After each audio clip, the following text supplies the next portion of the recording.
Monsieur le Président, Madame le garde des Sceaux, Madame la Ministre, Monsieur le Président de la Commission, Madame, Monsieur les rapporteurs, mes chers collègues, de grandes figures ont été évoquées dans ce débat, d'autres moins connues, aussi belles et généreuses, qui ont marqué l'histoire par leur combat pour la liberté et l'égalité. Victor Schœlcher, qui a siégé dans cet hémicycle, est de celle-là. En 1848, il écrivait ces mots solennels, je cite, « La République n'entend plus faire de distinction dans la famille humaine. Elle n'exclut personne de son immortelle devise « Liberté, égalité, fraternité ». Ce projet de loi, mes chers collègues, est fils de la République. C'est un projet de liberté, d'égalité et de fraternité. Un projet de liberté parce qu'il n'oblige pas, ne contraint personne, mais tout au contraire autorise. Un projet d'égalité parce qu'il reconnaît à tous les couples, sans distinguer selon leur orientation sexuelle, l'accès aux mêmes droits et devoirs lorsqu'ils souhaitent formaliser et sécuriser leur union et choisissent de se marier. Un texte de fraternité parce qu'il contribue à enrichir notre capital social, à renforcer le ciment qui permet à chacune et chacun, dans le respect de son altérité, de faire communauté et de faire sens. Le mariage a longtemps été l'institution des propriétés, des legs, des héritages, des notaires, des prêtres, une institution d'autorité, celle du chef de famille sur le patrimoine, incluant l'épouse et les enfants, une institution d'exclusion contre les juifs, les protestants, les comédiens. En détachant la loi des sacrements pour l'inscrire dans l'ordre républicain, le constituant de 1791 a permis qu'il soit mis fin à ces exclusions. Dans la continuité de cette conquête permanente de liberté, d'égalité et de responsabilité, les lois de 1970 et de 1975 ont reconnu aux femmes des droits dont elles étaient privées et celle de 1972 a mis fin à l'exclusion dont les enfants adultérins et les enfants naturels étaient victimes. Ce projet s'inscrit clairement dans cette évolution de l'état civil des personnes et participe à la longue lutte contre les exclusions.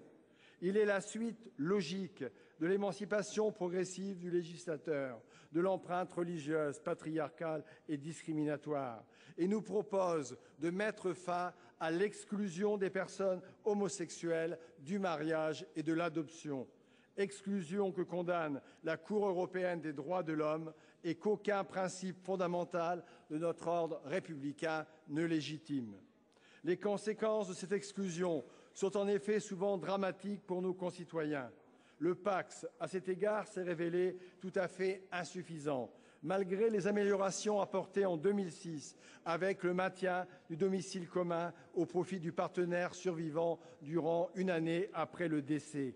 En 2007, avec l'exonération de sa part successorale, et en 2009, avec l'adoption d'une règle de conflit de loi permettant la reconnaissance des PACS enregistrés à l'étranger.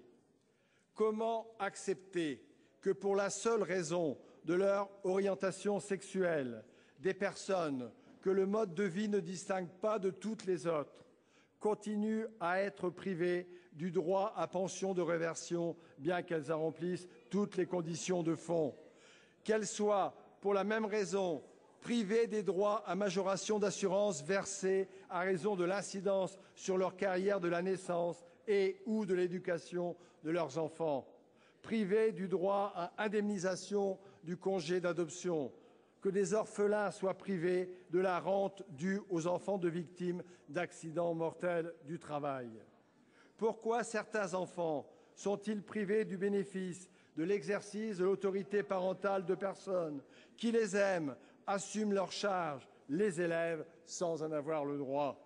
N'ont-ils pas, eux aussi, un intérêt légitime à être juridiquement protégés? Responsable de l'aide sociale départementale à l'enfance, je peux témoigner, comme beaucoup d'entre vous ici, combien ce sont en réalité la misère matérielle, l'ignorance, le sectarisme et l'intolérance qui détruisent les familles et les enfants. Telle est la réalité. Et quand elle s'accorde aux principes fondamentaux quand les lois satisfont ce besoin de liberté et d'égalité des uns sans contredire ceux des autres, alors nous sommes sûrs d'être dans le juste. C'est pourquoi nous défendons et approuvons ce projet de loi qui affronte avec courage et lucidité la réalité sociale et apporte effectivement à nos concitoyens plus de justice et de sécurité. Je vous remercie. Merci.